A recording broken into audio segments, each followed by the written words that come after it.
ನಮಸ್ಕಾರ ವೀಕ್ಷಕರೇ, ನಿಮ್ಮ ನೆಚ್ಚಿನ ಕಾರ್ಯಕ್ರಮ ಗೃಹಿಣಿ ಗೃಹಮ ಜೊತೆಗೆ ನಿಮಗೆ ಆತ್ಮೀಯ ಸ್ವಾಗತ. ಈ ದಿನ ನಮ್ಮೊಂದಿಗೆ ಇದ್ದಾರೆ ಅನ್ನಪೂರ್ಣಿಮಾ ಮೀಯಾರು ಚಕ್ಕೆರಬೆಟ್ಟು. ಇವರು ಕಾರ್ಯಕರ್ತೆಯಾಗಿ ತಮ್ಮ ಕೆಲಸವನ್ನು ನಿರ್ವಹಿಸ್ತಾ ಇದ್ದಾರೆ. ಅನ್ನಪೂರ್ಣಿಮಾ ಅವರೇ, ನಮ್ಮ ಕಾರ್ಯಕ್ರಮಕ್ಕೆ ನಿಮಗೆ ಆತ್ಮೀಯ ಸ್ವಾಗತ. ನಿಮ್ಮ ಬಾಲ್ಯದ ಜೀವನದ ಬಗ್ಗೆ ಒಂದೆರಡು ವಿಷಯಗಳನ್ನು ನಮ್ಮ ವೀಕ್ಷಕರಿಗೆ ಹಂಚಿಕೊಳ್ಳಿ. ನಾವು ಬಾಲ್ಯದಲ್ಲಿ ಖಾಸಗಿ ಹಿರಿಯ ಪ್ರಾಥಮಿಕ ಶಾಲೆಯಲ್ಲಿ ಕಲಿತಿದ್ದು 7ನೇ ತರಗತಿ. ನಂತರ ಸರ್ಕಾರಿ ಪ್ರೌಢಶಾಲೆಯಲ್ಲಿ 10ನೇ ತರಗತಿವರೆಗೆ ವಿದ್ಯಾಭ್ಯಾಸ ಮಾಡಿ. ನೀವು ಹುಟ್ಟಿದೂರು ಮೀಯಾರು ಚಕ್ಕೆರಬೆಟ್ಟು. ತಂದೆ ಹೆಸರು ನರಸಿಂಹಾಚಾರ್ಯ, ತಾಯಿ ಹೆಸರು ಭವಾನಿ. ಒಡ ಹುಟ್ಟಿದವರು ತಮ್ಮಂದಿರಿಬ್ಬರು, ಜಯರಾಮ್ ಮತ್ತು ಸೀತಾರಾಮ. ಹಾಗೆ ನಿಮ್ಮ ಮದುವೆ ಆದ ನಂತರದ ಜೀವನ? ನಾನು ಮದುವೆ ಆಗಿದ್ದು ಅಮಾವಾಸ್ಯೆ ಬೈಲು ಗಂಡನ ಮನೆ. ಅಲ್ಲಿ ಮದುವೆಯಾಗಿ ಮತ್ತೆ ಆಶಾ ಕಾರ್ಯಕರ್ತೆ 2.5 ವರ್ಷ ಮಗಳಿದ್ದು ಆದ್ಮೇಲೆ ಮತ್ತೆ ಆಶಾ ಕಾರ್ಯಕರ್ತೆಗೆ ಕೆಲಸಕ್ಕೆ ಸೇರಿ. ಗಂಡನ ಹೆಸರು ಅಭಿಲಾಷ್, ಮತ್ತೆ ಅತ್ತೆ ಹೆಸರು ವತ್ಸಲ ಮತ್ತೆ ಚಂದ್ರಾಚಾರ್ಯ. ಓಕೆ. ನೀವು ಆಶಾ ಕಾರ್ಯಕರ್ತೆಯಾಗಿ ಸೇವೆಗೆ ಸೇರ್ಕೊಳ್ಬೇಕಾದ್ರೆ ನಿಮಗೆ ಸ್ಫೂರ್ತಿ ಅಥವಾ ಪ್ರೇರಣೆ ಯಾರು? ಪ್ರೇರಣೆ ಅಂದ್ರೆ ಗಂಡನ ಮನೆಯವರು ಅವರೇ ಪ್ರೋತ್ಸಾಹ ಕೊಟ್ಟು ಸೇರ್ಕೊಳ್ಳಿ, ಅಮ್ಮನ ಮನೆಯವರು ಹೇಳಿದ್ರು. ಅವರು ಹೇಳಿದ್ರು. ಓಕೆ, ಎರಡು ಕಡೆ ಸಪೋರ್ಟ್ ಇತ್ತು ನಿಮಗೆ. ಓಕೆ. ನಿಮ್ಮ ವ್ಯಾಪ್ತಿ, ಈಗ ನೀವು ಆಶಾ ಕಾರ್ಯಕರ್ತೆಯಾಗಿ ಕೆಲಸ ಮಾಡ್ತಿರಲ್ಲ, ನಿಮ್ಮ ವ್ಯಾಪ್ತಿಗೆ ಒಂದು ಎಷ್ಟು ಮನೆಗಳು ಬರ್ಬೋದು? ನನ್ನ ವ್ಯಾಪ್ತಿಯಲ್ಲಿ ಒಂದು 242 ಮನೆ ಇದೆ. 242 ಮನೆ. ಓಕೆ. ನಿಮ್ಮ ದಿನಚರಿ ಎಲ್ಲಿಂದ ಹೇಗೆ ಆರಂಭ ಆಗ್ತದೆ? ಬೆಳಿಗ್ಗೆ 10 ಗಂಟೆಗೆ ಹೊರಡೋದು ಮನೆಯಿಂದ ಹೊರಡು ಮನೆ ಕೆಲಸ ಎಲ್ಲ ಮಾಡಿ. ಓಕೆ. 10 ಗಂಟೆಗೆ ಹೋಗಿ ಒಂದು ದಿನಕ್ಕೆ 15ರಿಂದ 20 ಮನೆ ಭೇಟಿ ಮಾಡಿ ಮತ್ತೆ 2 ಗಂಟೆಗೆ ಮನೆಗೆ ವಾಪಸ್ ಬರೋದು. ನಿಮ್ಮ ಈ ಕೆಲಸಕ್ಕೆ ಮಕ್ಕಳನ್ನು ಇಬ್ಬರು ಮಕ್ಕಳನ್ನು ಕೂಡ ನೀವು ನೋಡಿಕೊಂಡು ಮಾಡಬೇಕು. ಋಷಿಕೇಶ್ ಮತ್ತೆ ಅಭಿಜ್ಞಾ ಮತ್ತೆ ಅಪರ್ಣ. Okay okay okay. ಅವರನ್ನ ಶಾಲೆಗೆಲ್ಲ ರೆಡಿ ಮಾಡಿ ಕಳಿಸ್ಬಿಟ್ಟು ನೀವು ನಿಮ್ಮ ಕೆಲಸಕ್ಕೆ ಹೊರಡ್ತೀರಿ. ಓಕೆ. ನೀವೀಗ ಜನರಲ್ಲಿ ಆರೋಗ್ಯದ ಬಗ್ಗೆ ಜಾಗೃತಿ ಮೂಡಿಸಬೇಕಾದ್ರೆ ಹಳ್ಳಿಯಲ್ಲಿ ಅಲ್ವಾ, ಮನೆಗೆ 200 ಎಷ್ಟು ಮನೆ ಹೇಳಿ 42 ಮನೆ, ಅಷ್ಟು ಮನೆಗಳಿಗೆ ವಿಸಿಟ್ ಮಾಡಿ ನೀವು ಜನರಲ್ಲಿ ಆರೋಗ್ಯದ ಬಗ್ಗೆ ಯಾವ ರೀತಿ ಜಾಗೃತಿ ಮೂಡಿಸ್ತೀರಿ? ಜನರಲ್ಲಿ ಅವರಿಗೆ ಆರೋಗ್ಯದ ಬಗ್ಗೆ ನಾವು ಜಾಗೃತಿ ಮೂಡಿಸ್ಬೇಕು ನೀವೀಗ. ಹೌದು. ಅಂದ್ರೆ ಅನಾರೋಗ್ಯ ಕೂಡಲೇ ಜ್ವರ ಬಂದ್ರೆ ಒಂದು ಮೊದಲೇ ಆಸ್ಪತ್ರೆಗೆ ಹೋಗ್ಬೇಕು. ಹೌದು. ಒಂದು ರಕ್ತ ಪರೀಕ್ಷೆ ಎಲ್ಲ ಮಾಡಿಸಿ ಮೆಡಿಸಿನ್ ಆರೋಗ್ಯ ಇಲಾಖೆಯಿಂದ ಸ್ವಚ್ಛತೆಯಿಂದ ಅಡುಗೆ ಮಾಡುವುದು ಅದೊಂದು ಮುಖ್ಯ ಅಂಶ ಅಲ್ವಾ? ತಮ್ಮ ಸುತ್ತಮುತ್ತ ಪರಿಸರ ಎಲ್ಲವನ್ನು ಕೂಡ ಸ್ವಚ್ಛವಾಗಿ ಇಟ್ಕೊಳ್ಳೋದು ತುಂಬಾ ಮುಖ್ಯ. ಅದರಿಂದನೇ ಅರ್ಧ ಆರೋಗ್ಯ ಬಂದ ಹಾಗೆ ಆಗ್ತದೆ ಅಲ್ವಾ? ಓಕೆ. ನೀವು ಅದಕ್ಕೆ ಯಾವ ರೀತಿ ಮಾಹಿತಿಗಳನ್ನ ಕೊಡ್ತೀರಿ ಅವರಿಗೆ? ಮಾಹಿತಿ ಪ್ರೋಟೀನ್ ಯುಕ್ತ ಆಹಾರ ಸೇವನೆ, ಸ್ವಚ್ಛತೆ.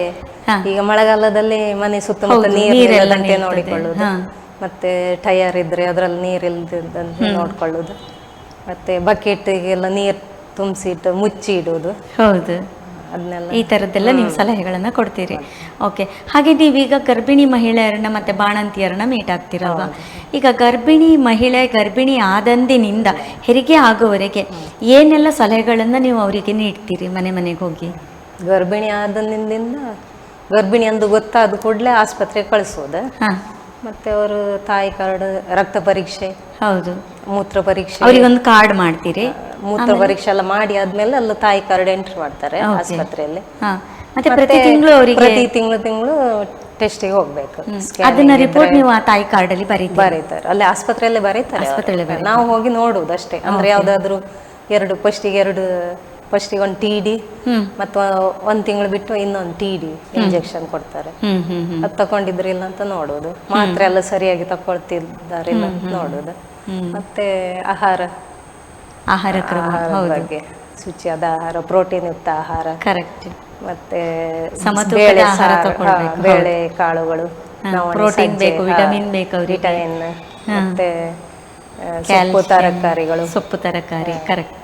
ಮತ್ತೆ ಹಣ್ಣುಗಳು, ಕಿತ್ಲೆ, ಸೇಬು, ಆ ಹಣ್ಣುಗಳನ್ನು, ಸೊಪ್ಪು ತರಕಾರಿ, ಬಸಳೆ ಸೊಪ್ಪು, ಪಾಲಕ್ ಸೊಪ್ಪು ಅದನ್ನೆಲ್ಲ ಹೆಚ್ಚಾಗಿ ತಿನ್ಬೇಕಂತ ಹೇಳೋದು. ಓಕೆ, ನೀವು ಹೇಳಿದ್ದನ್ನೆಲ್ಲ ಪಾಲಿಸ್ತಾರ ಅವರು? ಪಾಲಿಸ್ತಾರೆ, ಈಗೆಲ್ಲ ಅವರಿಗೆಲ್ಲ ಗೊತ್ತಿದೆ ಅಲ್ಲ. ಸೊ ಓಕೆ, ಈಗ ಮಕ್ಕಳಾದ ನಂತರ ಆ ಮಕ್ಕಳಿಗೆ ಕಾಲ ಕಾಲಕ್ಕೆ ಲಸಿಕೆಗಳನ್ನೆಲ್ಲ ಹಾಕಬೇಕಲ್ಲ, ಅದ್ರ ಬಗ್ಗೆ ನೀವು ಯಾವ ರೀತಿ ಮಾಹಿತಿ ನೀಡ್ತೀರಿ ಅವರಿಗೆ?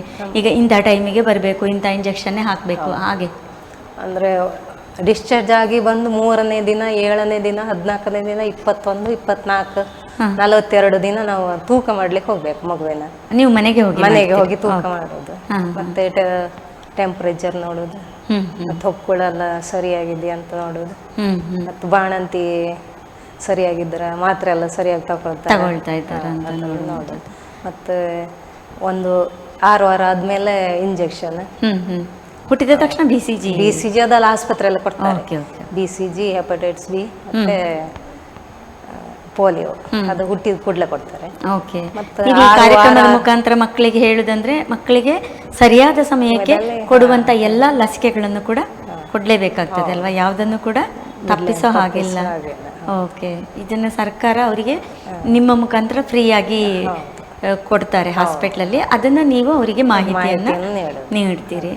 ಓಕೆ, ಮಕ್ಕಳಿಗೆ ಸಕಾಲಕ್ಕೆ ಲಸಿಕೆ ಕೊಡಬೇಕು ಅಥವಾ ಅವರಿಗೆ ಒಂದು ಪೌಷ್ಟಿಕ ಆಹಾರವನ್ನು ಒದಗಿಸಬೇಕು, ಈ ಕೆಲಸ ಕಾರ್ಯದಲ್ಲಿ ನೀವು ಎದುರಿಸುವಂತ ಸವಾಲುಗಳೇನಿರ್ತದೆ? ಅಂದ್ರೆ ಇಂಜೆಕ್ಷನ್ ಹೇಳಿದ್ದು ಕೂಡಲೇ ಅಲ್ಲ ಬರ್ತಾರೆ ಅವರಿಗೆ. ಈಗ ಸ್ವಲ್ಪ ಮಾಹಿತಿ ಎಲ್ಲ ಇದೆ ಅಲ್ಲ, ಅದೇನು ಸವಾಲ್ ಅಂತ ಅನ್ಸೋದಿಲ್ಲ. ಅಲ್ಲ, ಹಾಗಲ್ಲ, ನಾನು ಯಾಕೆ ಕೇಳಿದ್ದು ಅಂತ ಕೇಳಿದ್ರೆ, ಹಳ್ಳಿ ಅಂತ ಆದ ತಕ್ಷಣ ನಿಮ್ಗೆ ಈಗ ಪಟ್ಟಣದಲ್ಲಿ ಸಿಟಿಯಲ್ಲಿ ಓಡಾಡಿದಷ್ಟು ಸುಲಭವಾಗಿ ಓಡಾಡ್ಲಿಕ್ಕೆ ಆಗುದಿಲ್ಲ. ಅದು ಅಲ್ಲದೆ ನೀವು ವೆಹಿಕಲ್ ಬಿಡ್ತೀರಾ? ಇಲ್ಲ, ಬಸ್ಸಲ್ಲೇ ಹೋಗ್ಬೇಕು, ಹಳ್ಳಿಯಲ್ಲಿ ನಡೆದೇ ಓಡಾಡ್ಬೇಕು ನೀವು ಅಲ್ವಾ? ಅದ್ರ ಬಗ್ಗೆ ಕೇಳಿದ್ದು ನಾನು. ಅಂದ್ರೆ ಅಲ್ಲಿ ಉಪಕೇಂದ್ರ ಇದೆ ಮುದ್ದೂರಲ್ಲಿ, ತಿಂಗಳಿಗೆ ಒಂದ್ಸಲ ಇಂಜೆಕ್ಷನ್ ಕ್ಯಾಂಪ್ ಆಗುತ್ತೆ, ಅಲ್ಲಿ ಮಾಡಿ ಅವ್ರಿಗೆ ಸುಲಭ ಆಗುತ್ತೆ ಹಳ್ಳಿ. ಓಕೆ, ಆದ್ರೆ ನೀವು ಮಾಹಿತಿ ಕೊಡ್ಬೇಕಾ? ಮನೆಗೆ ಹೋಗ್ಲೇಬೇಕಲ್ಲ, ತಿರುಗ್ಲೇಬೇಕಾಗತ್ತೆ. ಒಂದಿನಕ್ಕೆ ಎಷ್ಟು ಮನೆ ತಿರುಗ್ಬೋದು? ಒಂದು 15ರಿಂದ 20 ಮನೆ ಅಷ್ಟು ಅಲ್ಲ? ನೀವು 242 ಮನೆ ತಿರ್ಬೇಕಾದ್ರೆ ತುಂಬಾ ದಿನ ಟೈಮ್ ತಗೊಳ್ತದೆ. ನೀವೀಗ ಅಲ್ಲಿ ಆದಷ್ಟು ಏರಿಯಾಕ್ಕೆ ನೀವು ಒಬ್ರೇನಾ ಅಥವಾ ಇನ್ಯಾರಾದ್ರೂ ನಿಮಗೆ ಸಹಾಯಕ್ಕಿದ್ದಾರಾ? ಅಂದ್ರೆ ಸಿಸ್ಟರ್ ಬರ್ತಾರೆ, CH ಅವರು ಬರ್ತಾರೆ ಒಂದು ವಾರಕ್ಕೆ 1-2 ಸಲ. ಈಗ ನಿಮ್ಗೆ ಮಗುವಿನಲ್ಲಿ ಅಪೌಷ್ಟಿಕತೆ ಕಡಿಮೆ ತಡೆಗಟ್ಟಬೇಕು, ಪೌಷ್ಟಿಕ ಆಹಾರ ಅದಕ್ಕೆ ನೀಡಬೇಕು ಅಂದ್ರೆ ಯಾವ ರೀತಿ ಆಹಾರ ನೀವು ರೆಫರ್ ಮಾಡ್ತೀರಿ ಮಗುಗೆ? ಅದು ಪ್ರೋಟೀನ್ ಯುಕ್ತ ಆಹಾರ, ಇದು ಮೊಟ್ಟೆ. ಈಗ ಏಜ್ ವೈಸ್ ಕೊಡ್ಬೇಕಲ್ಲ, ಹುಟ್ಟಿದ ಮಗುಗೆಲ್ಲ ಹುಟ್ಟಿದ ಕೂಡಲೇ 6 ತಿಂಗಳವರೆಗೆ ಏನು ಕೊಡಬಾರ್ದು, ತಾಯಿ ಹಾಲು ಮಾತ್ರ. ಓಕೆ, 6 ತಿಂಗಳ ನಂತರ ಅಂಗನವಾಡಿಯಲ್ಲಿ ಸಿಗುವ ಫುಡ್ ಇದೆ ಅದರಲ್ಲಿ ಮಣ್ಣಿ ಮಾಡಿ ಕೊಡ್ಬಹುದು. ಮತ್ತೆ ಹಣ್ಣು ಹಂಪಲು ಮತ್ತೆ ಒಣ ದ್ರಾಕ್ಷಿ ಎಲ್ಲ ಕೊಡ್ಬಹುದು. ಓಕೆ, ಮತ್ತೆ ಮನೆಯಲ್ಲಿ ತಯಾರಿಸಿದ ಆಹಾರವನ್ನು ನೀಡೋದು. ಓಕೆ, ಮನೆಯಲ್ಲೇ ತಯಾರಿಸಿದ ಆಹಾರ, ಕರೆಕ್ಟ್, ಅದೊಂದು ಮುಖ್ಯವಾದ ಅಂಶ. ಎಲ್ಲದಕ್ಕಿಂತ ಮುಖ್ಯವಾಗಿ ಎದೆ ಹಾಲು. 6 ತಿಂಗಳವರೆಗೆ ಎದೆ ಹಾಲು ಮಾತ್ರ ಕೊಡ್ಬೇಕು. ನೀವು ಎಷ್ಟು ತಿಂಗಳವರೆಗೆ ಎದೆ ಹಾಲನ್ನ ರೆಫರ್ ಮಾಡ್ತೀರಿ? ಅಂದ್ರೆ ಮಕ್ಕಳಿಗೆ ಎಷ್ಟು ಏಜ್ ಆಗಲ್ಲವರೆಗೆ? 2 ವರ್ಷದವರೆಗೆ ಹೇಳ್ತೀರಿ ಅಲ್ವಾ? ಇದಲ್ಲದೆ ಇನ್ನೇನು ಮಾಹಿತಿಗಳನ್ನ ನೀವು ನೀಡ್ತೀರಿ ಮಕ್ಕಳಿಗೆ? ಮಕ್ಕಳಿಗಾಗಿರ್ಬೋದು ಅಥವಾ ಸಾರ್ವಜನಿಕರಿಗಾಗಿರ್ಬೋದು. ಸಾರ್ವಜನಿಕರಿಗೆ ಶುಚಿಯಾಗಿ ಆಹಾರವನ್ನು ತಯಾರಿಸುವುದು, ಮತ್ತೆ ಸರಿಯಾದ ಸಮಯಕ್ಕೆ ಊಟ ಮಾಡುವುದು, ಮತ್ತು ಸ್ವಚ್ಛತೆಯನ್ನು ಕಾಪಾಡಿಕೊಳ್ಳುವಂಥದ್ದು. ಈಗ ಮಕ್ಕಳಿಗೆ ಕೊಡುವ ಚುಚ್ಚುಮದ್ದುಗಳ ಬಗ್ಗೆ ನೀವು ಯಾವ ರೀತಿ ಮಾಹಿತಿ ನೀಡ್ತೀರಿ ಅವರಿಗೆ? ಲಸಿಕೆಗಳ ಬಗ್ಗೆ ಹುಟ್ಟಿದ ಕೂಡಲೇ BCG, ಹೆಪಟೈಟಿಸ್ ಬಿ ಮತ್ತು ಪೋಲಿಯೋ ಕೊಡ್ತಾರೆ. ಮತ್ತೆ 6 ವಾರದ ನಂತರ ಇದು ಪೋಲಿಯೋ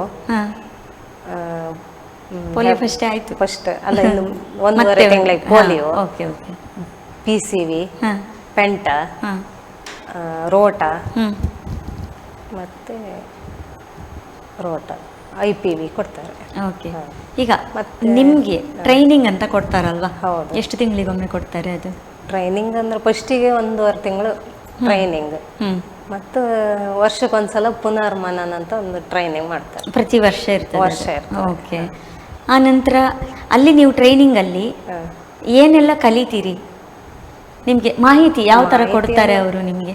ಮಾಹಿತಿ ಅಂದ್ರೆ ಇದು ಸಾಂಕ್ರಾಮಿಕ ರೋಗದ ಬಗ್ಗೆ, TB ಬಗ್ಗೆ, ಮಲೇರಿಯಾ ಡೆಂಗ್ಯೂ ಬಗ್ಗೆ, ಮತ್ತೆ ಸ್ವಚ್ಛತೆಯ ಬಗ್ಗೆ ಇದೆಲ್ಲ ಮಾಹಿತಿ ಕೊಡ್ತಾರೆ. ಓಕೆ. ಯಾಕೆಂದ್ರೆ ಈಗ ಸರ್ಕಾರ ಅವಾಗವಾಗ ಹೊಸ ಹೊಸ ರೂಲ್ಸ್ಗಳನ್ನು ತರ್ತಾ ಇರ್ತದೆ. ಆಮೇಲೆ ನಿಮಗೆ ಸಹ ಕೆಲಸ ಕಾರ್ಯಗಳ ಬಗ್ಗೆ ಮಾಹಿತಿಗಳನ್ನು ನೀಡ್ತಾ ಇರ್ತಾರಲ್ವಾ, ಅದ್ರ ಬಗ್ಗೆ ಹೇಳಿ.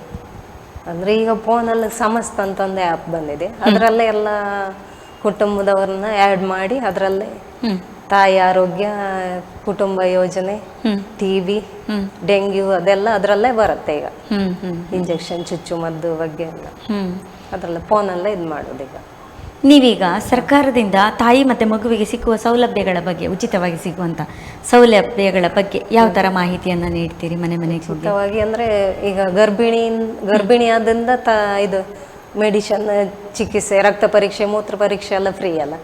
ಮತ್ತು ಇದು ಆಂಬುಲೆನ್ಸ್, ಹೊಟ್ಟೆ ನೋವು ಶುರುವಾದರೆ 108ಕ್ಕೆ ಫೋನ್ ಮಾಡಿ ಆಂಬುಲೆನ್ಸ್ ವ್ಯವಸ್ಥೆ ಇದೆ. ಮತ್ತು ಹೆರಿಗೆ ಎಲ್ಲ ಫ್ರೀ ಆಗಿದೆ ಅಲ್ಲ ಗೌರ್ಮೆಂಟ್ ಆಸ್ಪತ್ರೆ, ಅದನ್ನೆಲ್ಲ ಇದೆ. ಮತ್ತು ಹೆರಿಗೆ ಆದ ಕೂಡಲೇ 600 ರೂಪಾಯಿ ಸಿಗತ್ತೆ ಅವರಿಗೆ ಹೆರಿಗೆ ಬತ್ತಿ ಅಂತ. ಓಕೆ. ಮತ್ತೇನೆಲ್ಲ ವ್ಯವಸ್ಥೆಯನ್ನು ನೀಡ್ತೀರಿ ನೀವು? ತಿಂಗಳು ಟೆಸ್ಟಿಗೆ ಎಲ್ಲ ಮಾತ್ರೆ ಎಲ್ಲ ಫ್ರೀ ಆಗಿರುತ್ತೆ. ಓಕೆ. ಇನ್ನು ನಿಮ್ಮ ಇಲಾಖೆಯ ತರಬೇತಿಗಳಲ್ಲಿ ನಿಮ್ಮ ಒಂದು ಇನ್ವಾಲ್ವ್ಮೆಂಟ್ ಅಂದರೆ ನೀವು ಯಾವ ರೀತಿ ಭಾಗವಹಿಸ್ತೀರಿ ಅದರಲ್ಲಿ? ಇಲಾಖೆಯಿಂದ ನಿಮಗೆ ತರಬೇತಿ ಕೊಡ್ತಾರಲ್ಲ? ಹೌದು, ವರ್ಷಕ್ಕೊಮ್ಮೆ ಕೊಡ್ತಾರಲ್ಲ, ಅದರಲ್ಲಿ ನೀವು ಯಾವ ರೀತಿ ವಿಷಯ ವಿನಿಮಯ ಮಾಡ್ಕೊಳ್ತೀರಿ? ಈಗ ಪ್ರತಿಯೊಬ್ಬರು ಕೂಡ ಅವರವರ ಕ್ಷೇತ್ರದಲ್ಲಿ ಏನೆಲ್ಲ ನಡೀತದೆ, ಅವ್ರು ಹೇಗೆ ಕಾರ್ಯನಿರ್ವಹಿಸ್ತಾರೆ ಅಂತ ಅವ್ರಿಗೆ ಗೊತ್ತಿರ್ತದೆ. ಅಲ್ಲಿ ಹೋಗಿ ಅವರು ಹೇಳ್ತಾರಲ್ವಾ, ನಿಮಗೆ ಯಾರು ತರಬೇತಿ ಕೊಡ್ತಾರೆ ಮುಖ್ಯಸ್ಥರು, ಅವರಿಗೆ ಈಗ ಕೆಲವೊಂದು ನ್ಯೂನ್ಯತೆಗಳಿರ್ತದೆ, ಅಂದರೆ ಕೊರತೆಗಳು ಇರ್ತದೆ, ಕುಂದುಕೊರತೆಗಳು. ಅದನ್ನು ನೀವು ಹೇಗೆ ಸರಿಪಡಿಸ್ಕೊಳ್ತೀರಿ ಅವ್ರ ಹತ್ರ ಹೇಳಿ? ಅಂದ್ರೆ ನಮ್ಮ ಡಾಕ್ಟ್ರಿಗೆ ಹೇಳಿ ಅವರು ಅದನ್ನ ಸರಿಪಡಿಸ್ತಾರೆ. ಈಗ ಇಂಥವ್ರಿಗೆ ಇಂಥದ್ದು ಅವಶ್ಯಕತೆ ಉಂಟು ಅಂತ ಕೇಳಿದಾಗ ನೀವು ಅವರಿಗೆ ಹೇಳಿ ಕೊಡಿಸ್ಬೇಕಲ್ಲ, ಅಲ್ಲಿ ನಿಮ್ಮ ಪಾತ್ರ? ಅಂದ್ರೆ ಅವರನ್ನ ಈಗ ಒಂದು ಗರ್ಭಿಣಿಗೆ ಅವ್ರಿಗೆ ಅಂದ್ರೆ ಹೋಗ್ಲಿಕ್ಕೆ ವಾಹನದ ವ್ಯವಸ್ಥೆ ಇಲ್ದಿದ್ರೆ ಡಾಕ್ಟರ್ ಹತ್ರ ಹೇಳಿ 108 ವ್ಯವಸ್ಥೆ ಮಾಡಿ ಕಳಿಸೋದು. ಮತ್ತೆ ಅವರೊಟ್ಟಿಗೆ ಸಾಧ್ಯವಾದ್ರೆ ಅವರೊಟ್ಟಿಗೆ ಹೋಗಿ ಟೆಸ್ಟ್ ಮಾಡಿಸಿ ಎಲ್ಲ ಕರ್ಕೊಂಡು ಬರೋ ವ್ಯವಸ್ಥೆ. ನೀವು ಆಶಾ ಕಾರ್ಯಕರ್ತೆಯಾಗಿ 10 ವರ್ಷದಿಂದ ಕೆಲಸ ನಿರ್ವಹಿಸ್ತಾ ಇದ್ದೀರಿ. ಈ 10 ವರ್ಷದ ಪಯಣದಲ್ಲಿ ನಿಮಗೆ ತೃಪ್ತಿ ಕೊಟ್ಟ ಘಟನೆಗಳು ಅಥವಾ ನಿಮಗೆ ಖುಷಿ ಕೊಟ್ಟದ್ದು, ನಾನು ಮಾಡಿದ್ದು ಕೆಲಸ ಸಾರ್ಥಕ ಆಯಿತು ಅಂತ, ಆ ಥರ ಒಂದು ಘಟನೆಗಳನ್ನು ನಮ್ಮ ವೀಕ್ಷಕರೊಂದಿಗೆ ಹಂಚಿಕೊಳ್ಬೋದಾ? ಒಂದು ಗರ್ಭಿಣಿ ಅಂದ್ರೆ 9 ತಿಂಗಳಾದ ಗರ್ಭಿಣಿಗೆ ರಾತ್ರಿ 3 ಗಂಟೆಗೆ ಹೊಟ್ಟೆ ನೋವು ಶುರು ಆಯಿತು. ಮತ್ತದು 108ಕ್ಕೆ ಫೋನ್ ಮಾಡಿದ್ರೆ ರೆಸ್ಪಾನ್ಸ್ ಕೊಡಲಿಲ್ಲ. ಮತ್ತು ಡಾಕ್ಟ್ರಿಗೆ, ಸಿಸ್ಟರಿಗೆ ಫೋನ್ ಮಾಡಿ ಮತ್ತು ಅವರು 108 ನಿರ್ವಾಹಕರಿಗೆ ಫೋನ್ ನಂಬರ್ ಕೊಟ್ಟರು. ಅವ್ರಿಗೆ ಫೋನ್ ಮಾಡಿ ಬಂದಮೇಲೆ 108ರವ್ರು ರೆಸ್ಪಾನ್ಸ್ ಮಾಡ್ರು. ಓಕೆ. ಹಾಂ, ಮತ್ತು 108 3 ಗಂಟೆಗೆ 108 ಬಂತು. ಮತ್ತು ನಾನು ಮಗಳು ಅವ್ರ ಮನೆಗೆ ಹೋಗಿ ರಾತ್ರಿ ಮತ್ತು 108 ಕಳಿಸಿ ಮತ್ತು ಮನೆಗೆ 5 ಗಂಟೆಗೆ ಮನೆಗೆ ಬಂದಿದ್ದು. ಮನೆಗೆ ಬಂದು ಮತ್ತೆ 5:15ಗೆ ಹೆರಿಗೆ ಆಯ್ತು. ಅವ್ರು ಉಡುಪಿಗೆ ಕಳಿಸಿದ್ದು ಅದನ್ನು. ಒಟ್ಟಿನಲ್ಲಿ ಮಗು ಮತ್ತು ತಾಯಿ ಸುರಕ್ಷಿತವಾಗಿ. ಓಕೆ. ಈಗ ನಿಮ್ಮ ಈ ಪಯಣದಲ್ಲಿ ನಿಮಗೆ ನಿಮ್ಮ ಕಾರ್ಯಚಟುವಟಿಕೆಗಳೊಂದಿಗೆ ಬೇರೆಲ್ಲ ಏನು ಕಾರ್ಯಚಟುವಟಿಕೆಗಳನ್ನು ಮಾಡ್ತೀರಿ ನೀವು? ಈ ಮಳೆಗಾಲದಲ್ಲಿ ಡೆಂಗ್ಯೂ, ಮಲೇರಿಯಾ ಸರ್ವೆ ಅಂದರೆ ಎಲ್ಲ ಮನೆಗೆ ಹೋಗಿ ಇದು ನಿಂತ ನೀರಿದ್ರೆ ಅದನ್ನು ತೆಗಿಲಿಕ್ಕೆ ಹೇಳೋದು. ಈಗ ಆಶಾ ಕಾರ್ಯಕರ್ತೆಯಾಗಿ ನೀವು ಮಾಡುವ ಎಲ್ಲ ಕೆಲಸಗಳನ್ನು ಒಂದೊಂದೇ ನಮ್ಮ ವೀಕ್ಷಕರಿಗೆ ತಿಳಿಸ್ತೀರಾ? ಫಸ್ಟ್ ಗರ್ಭಿಣಿ ಆದ ಕೂಡಲೇ ನಮ್ಗೆ ಅವ್ರು ಹೇಳ್ತಾರೆ. ಮತ್ತೆ ಆಸ್ಪತ್ರೆಗೆ ಹೋಗಿ ತಾಯಿ ಕಾರ್ಡ್ ತಕೊಂಡು ಮತ್ತೆ ರಕ್ತ ಪರೀಕ್ಷೆ ಅದೆಲ್ಲ ಮಾಡಿಸಿ ಅದಾಯಿತು. ಈಗ ನೀವು ಆಶಾ ಕಾರ್ಯಕರ್ತೆಯಾಗಿ 10 ವರ್ಷದಿಂದ ನಿರ್ವಹಿಸ್ತಾ ಇದ್ದೀರಿ ಈ ಕೆಲಸವನ್ನು. ಇದರೊಟ್ಟಿಗೆ ನಿಮ್ಮ ಕುಟುಂಬವನ್ನು ಯಾವ ರೀತಿ ಮುನ್ನಡೆಸ್ಕೊಂಡು ಬರ್ತಾ ಇದ್ದೀರಿ? ನಮ್ಮ ಮನೆಯಲ್ಲಿ ನಾನು, ತಮ್ಮ, ಅಪ್ಪ, ಅಮ್ಮನ ಮನೆಯಲ್ಲೇ ಇದ್ದೆ ನಾನೀಗ. ಅಂದ್ರೆ ಇಲ್ಲಿ ಕೆಲಸ ಸೇರಿ ಇಲ್ಲಿ ಅಮ್ಮನ ಮನೆಯಲ್ಲೇ ಹೋಗೋದು. ಮತ್ತು ಬೆಳಿಗ್ಗೆ ತಿಂಡಿ ಎಲ್ಲ ರೆಡಿ ಮಾಡಿ ಮಕ್ಕಳನ್ನೆಲ್ಲ ಶಾಲೆಗೆ ಕಳಿಸಿ. ಮಕ್ಕಳು ಏನು ಓದ್ತಾರೆ? ಅಪರ್ಣ 8ನೇ ಕ್ಲಾಸ್, ಅಭಿಜ್ಞಾ 2ನೇ ಮಗಳು, ಅವಳು 2ನೇ ಕ್ಲಾಸ್. ಓಕೆ. ಮತ್ತೆ ಮನೆಯಲ್ಲಿ ಸ್ವಲ್ಪ ಗದ್ದೆ ಎಲ್ಲ ಇದೆ, ಅದು ಸಹ ಸಾಗುವಳಿ ಮಾಡ್ತಾರೆ. ಓಕೆ. ಅದು ಮತ್ತೆ ಮಧ್ಯಾಹ್ನ ಮೇಲೆ ಮನೆ ಹತ್ರನೇ ಗದ್ದೆದೆಲ್ಲ ಕೆಲಸ ಆಗುತ್ತೆ. ಮತ್ತು ಮಕ್ಕಳು ಬಂದ್ರ ಮೇಲೆ ಹೋಮ್ವರ್ಕ್ ಮಾಡಿಸೋದು, ಅದು ಸರಿ. ಗೃಹಿಣಿಯರಿಗೆ ನಮ್ಮ ಈ ಕಾರ್ಯಕ್ರಮದ ಮುಖಾಂತರ ಏನು ಹೇಳಕ್ಕೆ ಇಷ್ಟಪಡ್ತೀರಿ ನೀವು? ಮನೆ ಕೆಲಸ ಮಾಡಿ ಮನೆ ಕೆಲಸವನ್ನು ಮಾಡಿ ಬೇರೆ ಹೊರಗಡೆ ದುಡಿದು ಮಕ್ಕಳನ್ನು ನೋಡ್ಕೊಳ್ಳುವುದು, ಎಲ್ಲ ಕೆಲಸವನ್ನು ನಿರ್ವಹಿಸುವಂತ ಶಕ್ತಿ ಗೃಹಿಣಿಗೆ ಇರ್ತದೆ. ಅನ್ನಪೂರ್ಣಿಮಾ ಅವರೇ, ನಮ್ಮ ಕಾರ್ಯಕ್ರಮಕ್ಕೆ ಬಂದು ನೀವು ನಿಮ್ಮ ಅನಿಸಿಕೆಗಳನ್ನು ನಿಮ್ಮ ಕಾರ್ಯ ಚಟುವಟಿಕೆಗಳನ್ನು ನಮ್ಮ ವೀಕ್ಷಕರೊಂದಿಗೆ ಹಂಚಿಕೊಂಡಿದ್ದಕ್ಕಾಗಿ ನಮ್ಮ ತಂಡದ ಪರವಾಗಿ ನಿಮಗೆ ತುಂಬ ಹೃದಯದ ಧನ್ಯವಾದಗಳನ್ನು ಅರ್ಪಿಸ್ತಾ ಇದ್ದೇವೆ. ಓಕೆ ವೀಕ್ಷಕರೇ, ಇಂದಿನ ಕಾರ್ಯಕ್ರಮವನ್ನು ಇಲ್ಲಿಗೆ ಮುಗಿಸುತ್ತಿದ್ದೇವೆ. ಮತ್ತೆ ಮುಂದಿನ ಎಪಿಸೋಡಲ್ಲಿ ನಿಮ್ಮನ್ನು ಭೇಟಿಯಾಗಲಿದ್ದೇವೆ. ನಮಸ್ಕಾರ.